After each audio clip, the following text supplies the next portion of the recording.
Warning. It wasn't even a problem.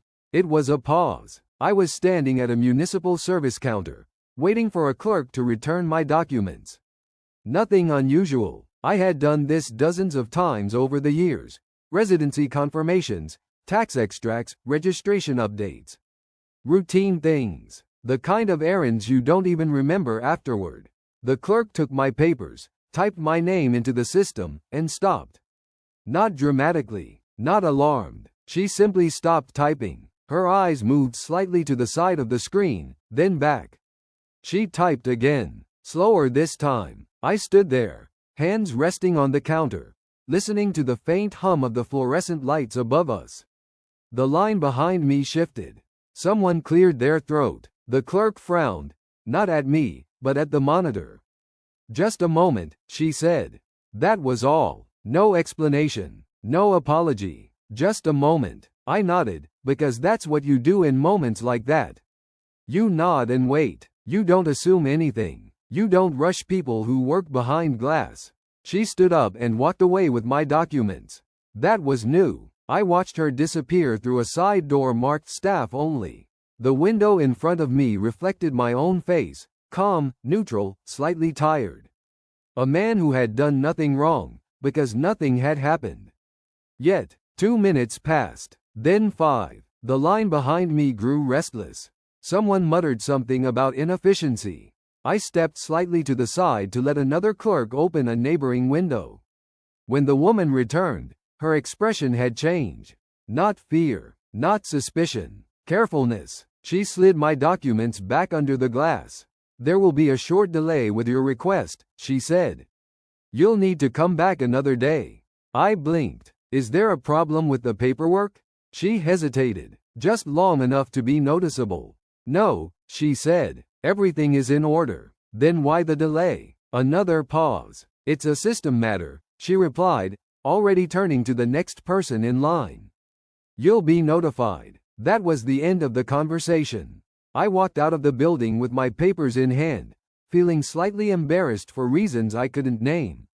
Nothing had happened, yet I felt as if I'd done something wrong by asking. Outside, the air was cool and dry. I stood on the steps for a moment, watching people pass by, people who hadn't been paused, flagged, or sent away with polite uncertainty. I told myself it was nothing. Systems go down. Databases glitch. People make mistakes. That explanation worked for exactly 3 days. On the 4th day, my bank card was declined. Not permanently, not dramatically, just declined once. The cashier tried again. The payment went through. She smiled, apologetic. Happens all the time. I smiled back. It does happen all the time. But later that evening, when I logged into my account, I noticed something subtle. A new message, not an alert, not a warning, a notification. For security reasons, some services may be temporarily unavailable. No list, no timeline, no explanation. I checked my balance. Everything was there. I checked my transactions. Normal. Still, the message sat there like a quiet suggestion. The next week, I received a letter. Not an official one. No seals. No threats. A request. You are invited to attend a routine administrative review. The words routine and review sat uncomfortably close together. The letter didn't accuse me of anything. It didn't say I was required to attend. It simply stated that my presence would be appreciated. There was a phone number at the bottom. I didn't call it right away. I've lived long enough to know that when systems want something, they rarely explain why. They prefer compliance to understanding. Instead, I started paying attention. I noticed how often my name caused delays. How often people checked screens twice. How conversations lowered in volume after I spoke. No one treated me badly. That was the unsettling part. They treated me carefully, as if I were something that required special handling. I began to realize something I couldn't yet prove. My name was no longer just my name. It had become a signal. And whatever it signaled, it wasn't something I had chosen. I didn't go to the review right away.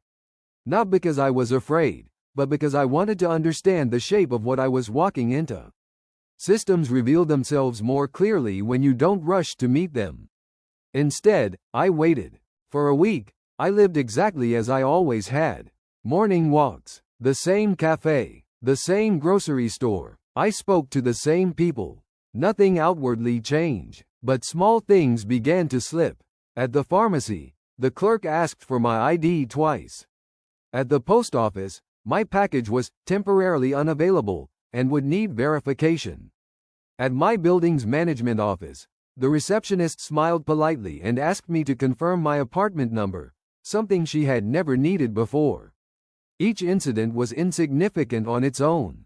Together, they formed a pattern. I wasn't being stopped, I was being slowed. When I finally called the number from the letter, the woman on the line already knew my name. She didn't ask me to spell it. She didn't ask for my date of birth. She simply said, "Yes, thank you for calling. We were expecting you." That sentence stayed with me longer than the conversation itself. She explained that the review was administrative, preventive, routine, words chosen carefully to sound harmless. She said it involved cross-referenced reports and interagency coordination. I asked what reports. She didn't answer directly. "These reviews happen automatically," she said. "No action is required from you beyond cooperation." "Cooperation with what?" I asked. "With clarification," she replied. Clarification of what was never specified. The appointment was scheduled for the following Tuesday.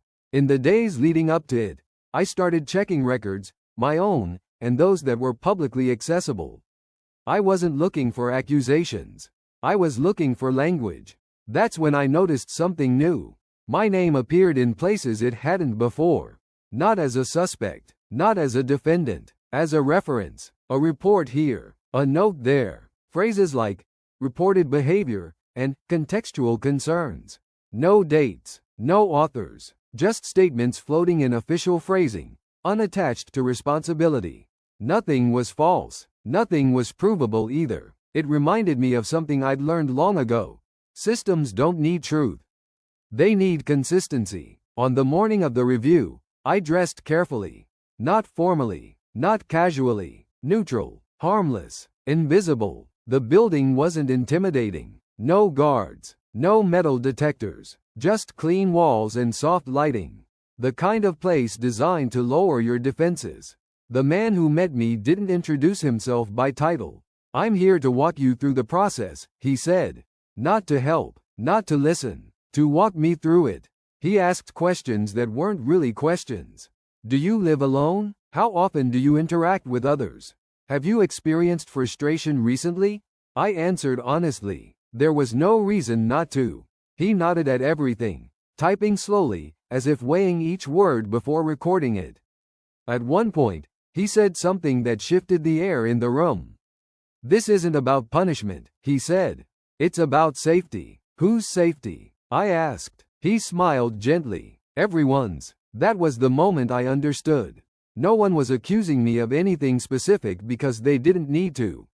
I wasn't being investigated. I was being categorized. And once a system begins categorizing you, the outcome stops depending on your intentions. It depends on how well you fit the narrative they've already built.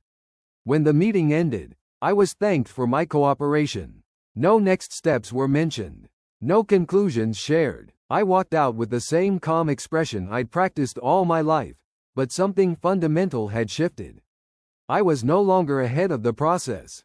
I was inside it, and the doors behind me had closed quietly. The first restriction didn't come as an order. It came as a suggestion. 2 days after the review, I received an email, polite, carefully worded, and impossible to argue with. It thanked me again for my cooperation and explained that, pending final alignment between departments, certain procedures might take longer than usual. No bans, no accusations, just delays. I noticed it when I tried to renew a simple permit online. The system accepted my request, processed it, then paused indefinitely at the final step. Under review. That phrase appeared again. When I called the helpline, the operator sounded tired but professional. She read from a script and repeated the same reassurance. Nothing was wrong. Everything was normal. These things happen. Is there a reason my account is flagged? I asked. She hesitated. I wouldn't say flagged, she replied. It's more contextual. Contextual, a word that explains everything and nothing at the same time. Later that day, my bank app requested additional verification. A routine security measure, according to the notification. Upload ID, confirm address, answer a few questions. I complied. The confirmation never came. Instead, I received a message stating that certain transactions might be temporarily limited, for my protection. That was when I understood the shape of the pressure. No one was stopping me from living my life. They were making sure living it required permission. I started writing things down, not because I was panicking, but because memory becomes unreliable when every interaction feels slightly off. Dates, times, names, exact wording, patterns matter more than events. Over the next week, the pattern sharpened. Appointments were postponed without explanation. Requests took longer than usual. People who once recognized me now checked screens before responding. No one was hostile. That was the worst part. Hostility creates friction. Friction creates witnesses. This was smooth, quiet, administrative. I was becoming inconvenient. One afternoon, a letter arrived, not from the same department as before, but from a related agency. Different logo, same tone. It stated that a voluntary assessment was recommended, not required. Recommended. Declining it would not result in penalties, the letter assured me. But participation would facilitate resolution. I read the sentence several times. Voluntary things don't usually come with consequences for refusal spelled out so carefully. That evening, I thought about how this must look from the outside. A man in his late 50s, living alone, no immediate family nearby, quiet routines, limited social footprint, nothing alarming, but nothing protective either. Systems don't target threats, they target weak points. The assessment was scheduled automatically. I hadn't agreed to it, but there it was: time, date, location. When I called to cancel, the response was calm but firm. You're free to reschedule, the woman said. But delaying may extend the review period. Extend, another soft word with hard edges. That night, I slept poorly for the first time in years, not from fear, but from calculation. I replayed every interaction, every document, every phrase used against me. Not one of them was wrong. That was the brilliance of it. Nothing could be challenged because nothing had technically happened yet. They weren't acting against me. They were preparing around me. And I was beginning to realize something else. Whatever had started this wasn't coming from strangers. The language was too familiar. The timing too precise. The details too personal. Someone knew exactly how to frame me so the system would do the rest. And whoever it was understood one crucial truth. Once the machinery starts moving, you don't need to push anymore. You just step aside and let it close. I didn't go to the assessment. Not because I was afraid of it, but because I needed to see what would happen if I didn't comply. The morning of the appointment passed quietly. No calls, no reminders, no warnings. I almost wondered if I'd imagined the whole thing. Then, just after noon, the consequences arrived. Not loudly, not dramatically, but precisely. An email informed me that my case status had been updated. No explanation of what that meant. No indication of what had changed. Just a confirmation that something had. That afternoon, I tried to schedule a routine medical appointment. The receptionist put me on hold longer than usual. When she came back, her voice had shifted, still polite, but cautious. There seems to be a note on your file, she said. Nothing serious, just procedural. What kind of note? I asked. Another pause. I'm not authorized to see the details, she replied. But it recommends coordination with an external reviewer. External. That word again. It was the same at the pharmacy. My prescription wasn't denied, but it wasn't ready either. There was a delay, pending confirmation. Confirmation of what? No one could say. By the end of the day, I understood the rule I'd missed before. Refusal wasn't punished. It was documented. And documentation is cumulative. I went back through everything that had happened since the first review. I laid it out chronologically on my table, emails printed, notes handwritten, timestamps highlighted. That was when I saw it clearly. Every interaction fed the same profile. Not a medical one, not a legal one, an administrative narrative, incooperative, but calm, independent, but isolated, functional, but resistant. None of those words mean danger on their own. Together, they form a justification. I checked the agencies involved. Different departments, different jurisdictions, but they shared one thing: an information exchange agreement. Nothing illegal, nothing secret, efficient governance. The system wasn't deciding what I was. It was deciding how to handle me. And once that decision is made, the path narrows quickly. That evening, I received another letter. This one was shorter, firmer. It stated that future requests may require additional verification until the review process was satisfactorily resolved. No end date, no appeal process listed, just an open condition. I realized then that waiting would only deepen the file they were building. Silence was no longer neutral. Observation alone wasn't enough anymore. If I stayed passive, the system would finish the story without me.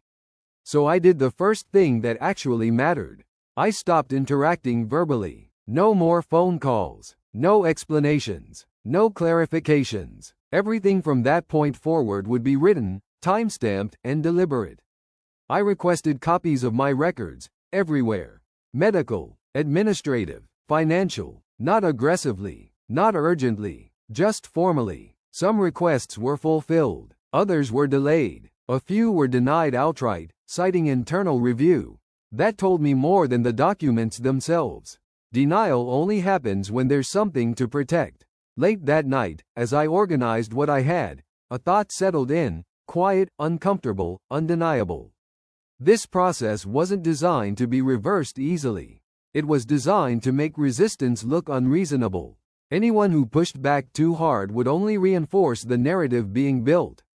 Which meant the only way out wasn't confrontation. It was precision. I needed to understand who had initiated this, what trigger they had used, and which thresholds mattered most. Because systems like this don't collapse under force.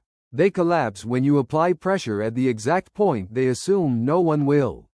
And for the first time since this began, I wasn't reacting anymore. I was planning. I understood it had become serious not because of letters or conversations, but because of silence. For an entire week, no one called me. Not my brother, not my niece, not the suddenly concerned acquaintances who had recently begun asking whether I slept well or remembered to turn off the stove. Even the neighbor who usually greeted me too loudly now walked past without eye contact.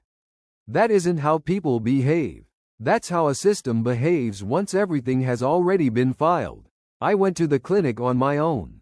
Not because I was required to, but because I wanted to see what had already been written about me. The receptionist stared at her screen longer than necessary, then said, "You shouldn't see the doctor today. Your file has been temporarily reassigned."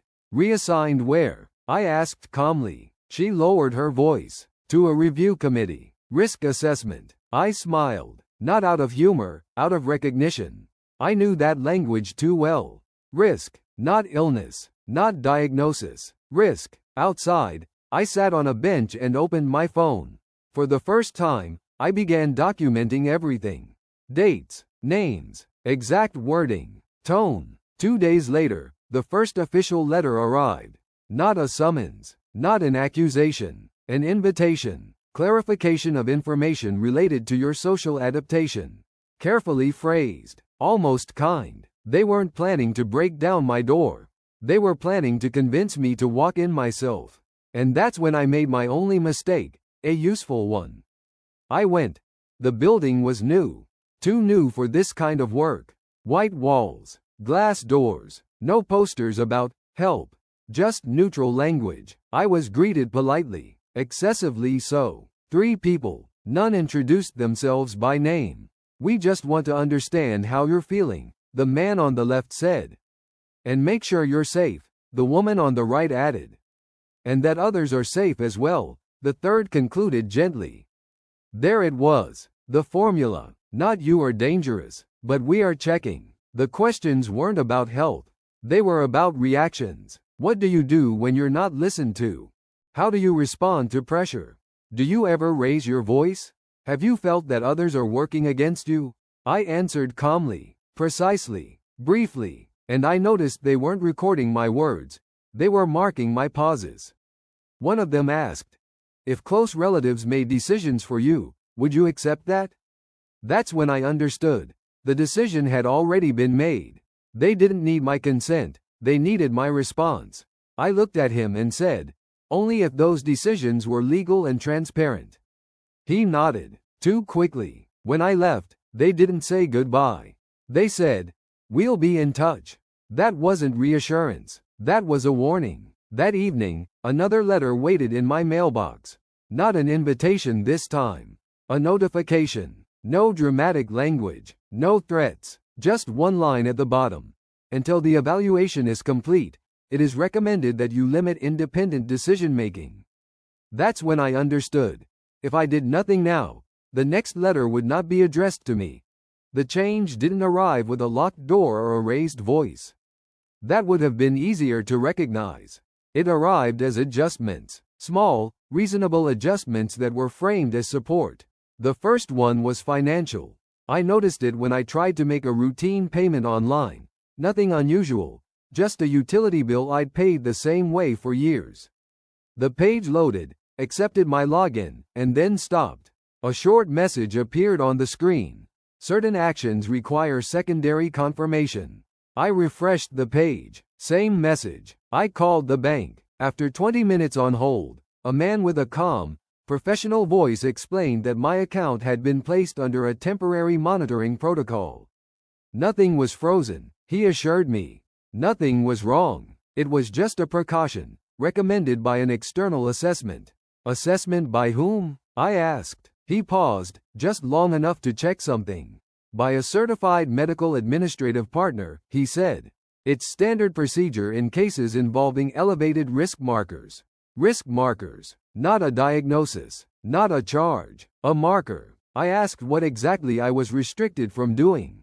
Large transfers. Contractual changes. Asset reallocation. Anything that could have long-term consequences. In other words, I said, anything that matters. He didn't argue. 2 days later, the second adjustment arrived. A letter this time. Not certified. Not threatening. Almost friendly. It thanked me for my cooperation during the recent evaluation and informed me that, for my own protection, certain decisions would now benefit from guided oversight.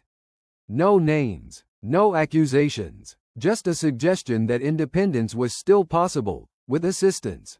I read it twice, then folded it carefully and placed it in the folder I'd started keeping weeks earlier. By then, the folder already had weight. The third adjustment was social. People began speaking to me differently. Not rudely, not dismissively, carefully. My sister called and asked, very gently, whether I'd been feeling overwhelmed lately. A neighbor mentioned that someone had checked on me while I was out, just to make sure everything was fine. A friend from years ago suggested lunch, then canceled an hour later, apologizing and saying it might not be a good time. None of them said where the idea came from. They didn't have to. What disturbed me most wasn't the restrictions themselves. It was how reasonable they sounded when repeated out loud. Every adjustment had a justification. Every justification had paperwork. Every piece of paperwork referenced another piece of paperwork. It was a closed loop.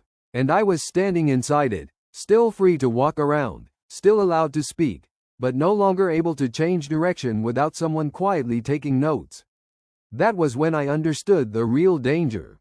Not confinement. Not force. Classification. Once you are classified as potentially unstable, everything you do is filtered through that assumption.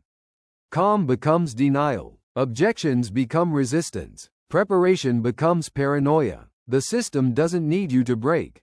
It only needs you to be interpreted. That night, sitting alone at my table, I made a decision that surprised even me. I stopped trying to explain myself. Explanation was no longer the correct response. Documentation was. I opened a new notebook and wrote the date at the top of the page. Then I wrote one sentence beneath it. From this point forward, I assume every interaction is being evaluated. I didn't feel afraid when I wrote it. I felt clear. And clarity, I had learned, was the one thing the system never expected from someone it had already labeled. Once I stopped explaining, everything became easier.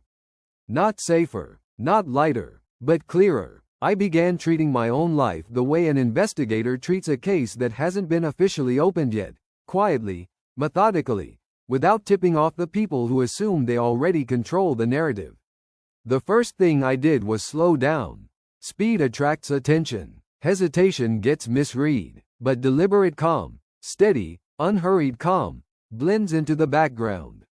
I answered messages, but not immediately. I attended appointments, but I asked fewer questions. I nodded more than I spoke. They interpreted this as compliance.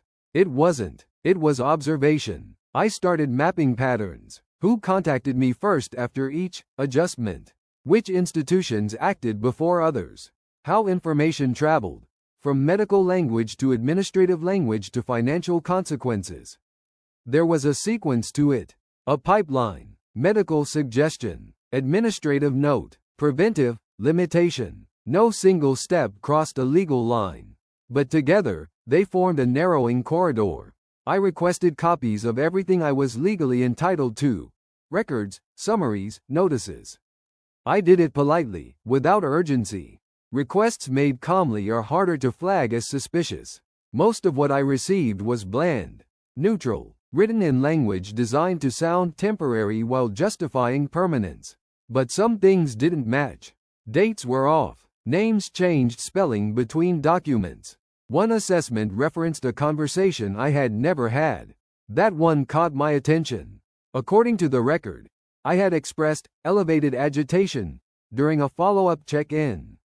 The problem was simple. No such check-in had occurred. I cross-referenced the date. That afternoon, I had been at a public lecture across town. There were tickets, a sign-in sheet, a photo posted online. I noted it in my notebook. Not as outrage, as data. Next, I looked at access. Someone was communicating on my behalf. Carefully, indirectly, always framed as concern. I didn't confront anyone. Confrontation would only produce explanations, polished, rehearsed, and ultimately useless. Instead, I began limiting inputs. I stopped discussing my plans. I avoided hypotheticals. I answered personal questions with specifics so dull they discouraged follow-up. How are you feeling today? Fine. Slept 7 hours. Breakfast at 8. No emotional color. No openings. At the same time, I prepared quietly. I scheduled my own independent evaluations, outside the network that had produced the original concerns. Different providers, different systems, clean separation. I paid in full. No insurance, no shared databases. I didn't tell anyone I was doing this. Because the moment you announce preparation, it stops being preparation and starts being resistance.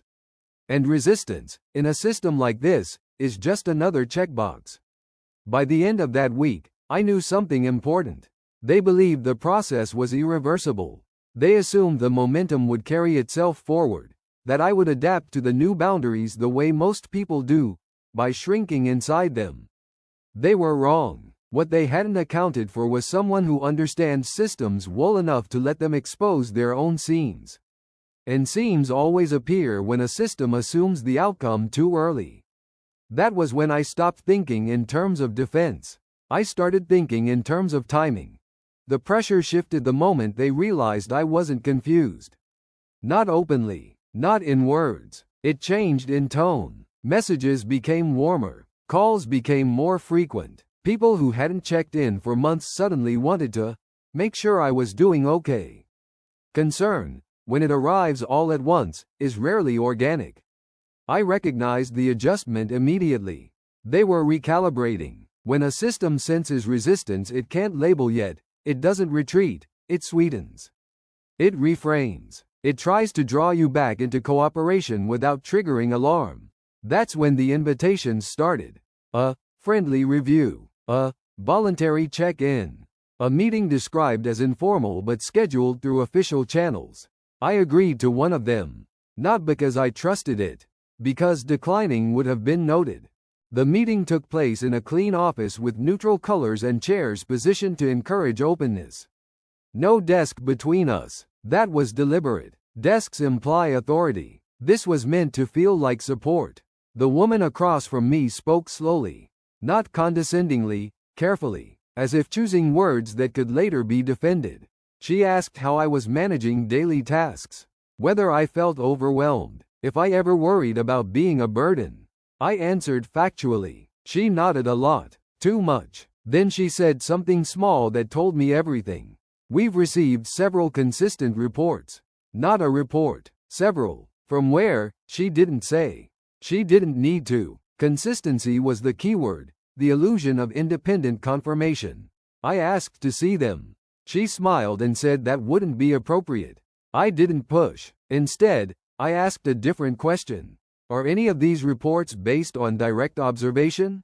She paused. Just long enough. That pause went into my notebook later, not as interpretation, but as a timestamp. When I left the building, nothing had changed officially. No papers were signed. No decisions announced. But the air felt tighter. Within 48 hours, a new limitation appeared, minor but telling.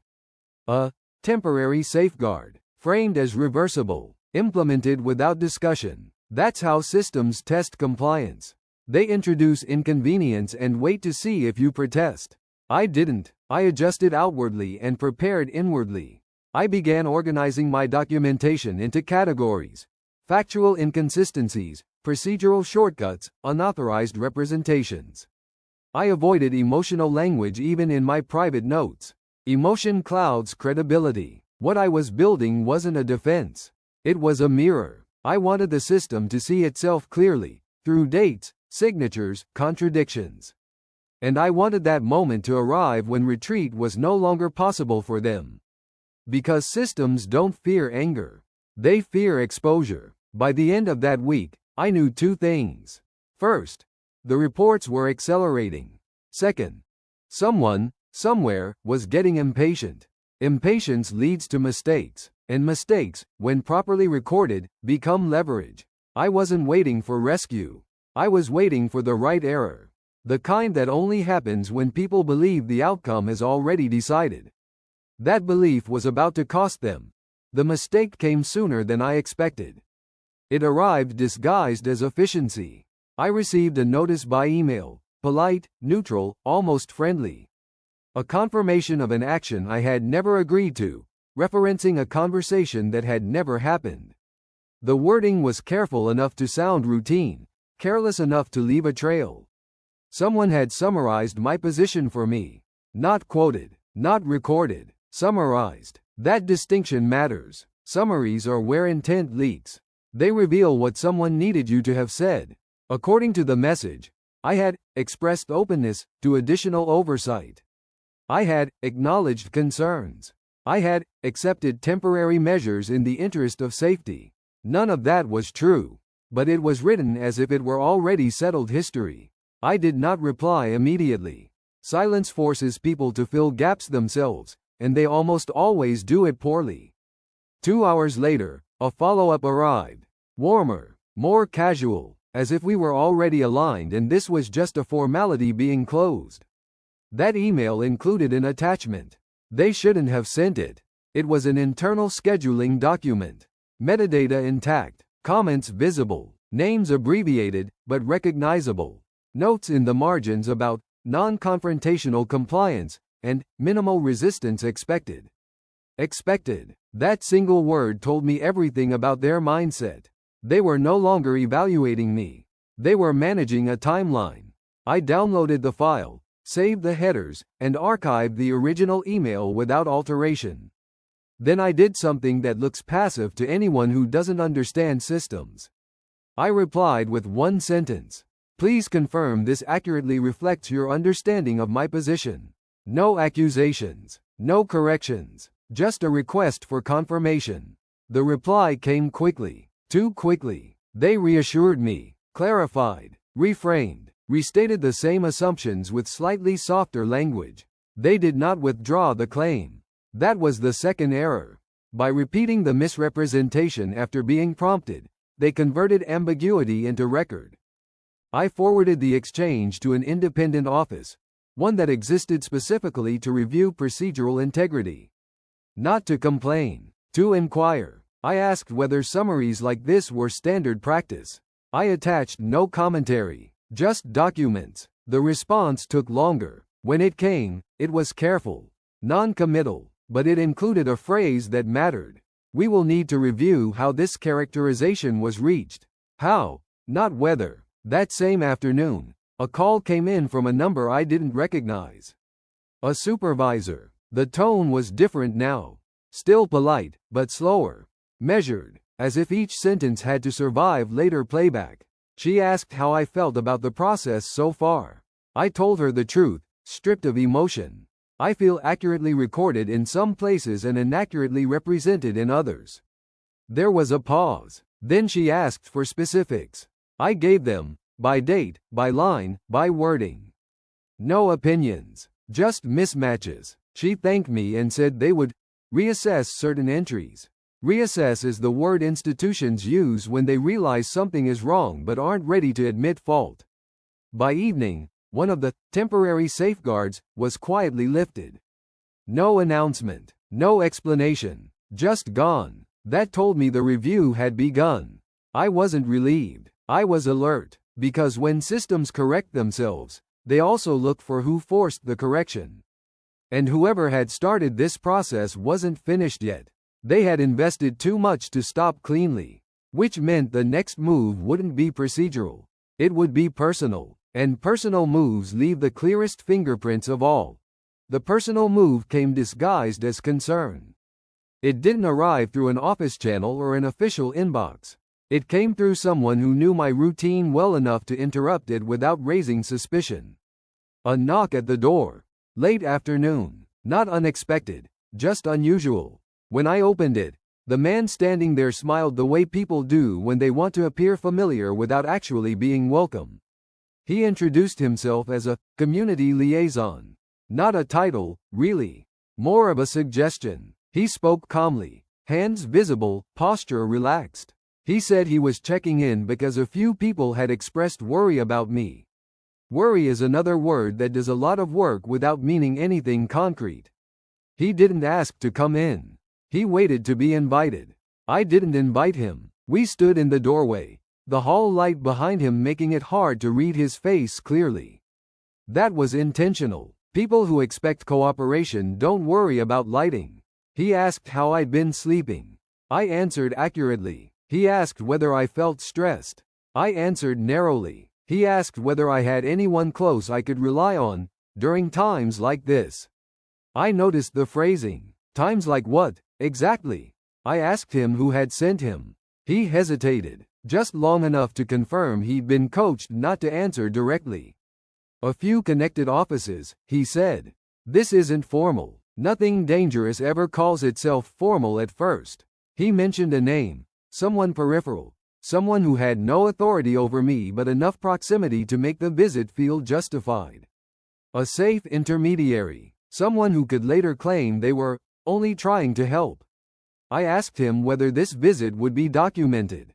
He smiled again. Only if you'd like it to be.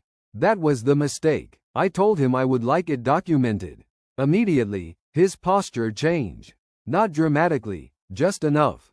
His shoulders stiffened. His voice slowed. He said he'd note that.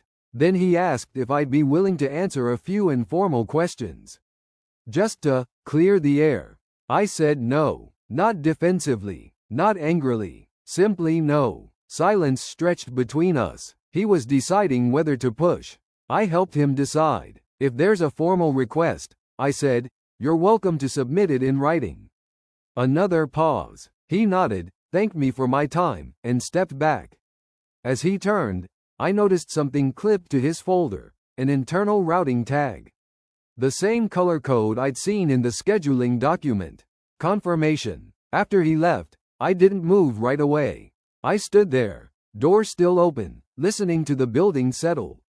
The faint echo of footsteps. The hum of the elevator. This wasn't escalation yet, it was testing. They wanted to see if I would overreact, invite scrutiny, say something that could be interpreted later. I had done none of that. Instead, I did what I'd been doing all along. I wrote it down. Time, description, exact words, tone, the color of the folder. The question about documentation. Details are not paranoia, they are anchors. That evening, I sent a brief message to the same independent office I'd contacted earlier. Not a complaint, an update. An scheduled welfare visit occurred today.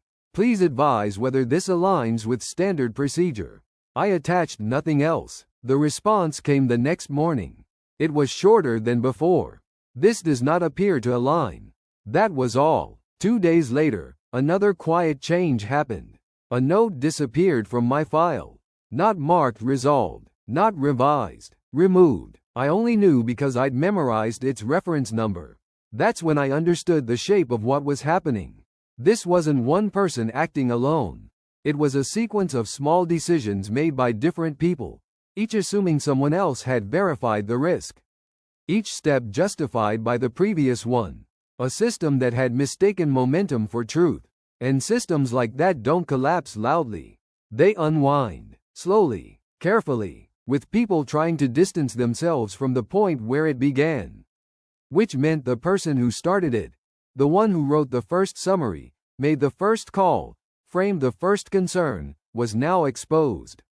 They would either retreat, or they would try to reassert control before the narrative fully slipped away. And I knew which one ambitious people usually choose. By the time everything ended, there were no raised voices left. No dramatic arrests in front of neighbors. No shouting in hallways. No public spectacle. That was the part one didn't expect. I used to believe that justice arrived loudly. That it needed witnesses. That it demanded chaos to feel real. But what happened instead was quiet. The letters stopped coming first.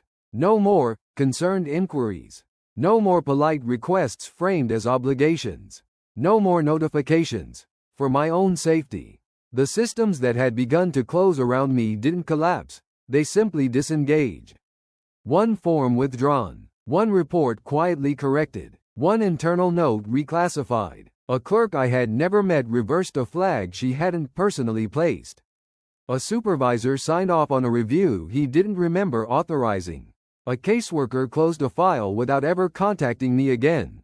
No apology came, none was expected. What mattered was that my name returned to me. I noticed it first in small ways. At the same municipal office where everything had started, I returned weeks later for an unrelated matter. Different clerk, same window, same routine. She typed my name. This time, she didn't pause. She didn't frown. She didn't say, "Just a moment." She printed the document, slid it under the glass, and said, "You're all set." That was it. I walked outside and stood there longer than necessary, holding a piece of paper that proved nothing extraordinary, except that I still existed as myself. The people who had tried to redefine me never confronted me directly. They didn't need to. They had relied on systems that assumed silence meant consent, and age meant weakness. They expected me to comply, to explain myself endlessly, to defend my sanity to strangers who had already decided the outcome. What they didn't expect was records. I didn't shout. I didn't accuse. I didn't demand justice. I documented every conversation, every date, every inconsistency. I learned how language was used not to accuse, but to imply. How concern could be weaponized. How process could become a cage. And once I understood that, I stopped reacting emotionally and started responding structurally. Systems don't fear anger. They fear clarity. They don't break under pressure. They break under documentation. When everything finally went silent, I didn't feel victorious.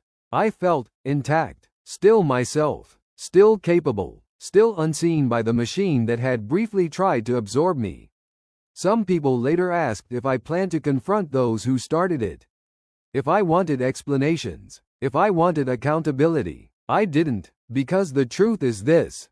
The moment the system let go, They lost all power over me.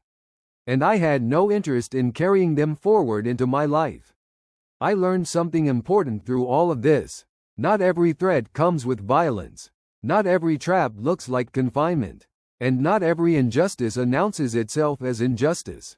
Sometimes it arrives as paperwork, as polite language, as a pause behind a glass window. And sometimes, survival isn't about fighting back.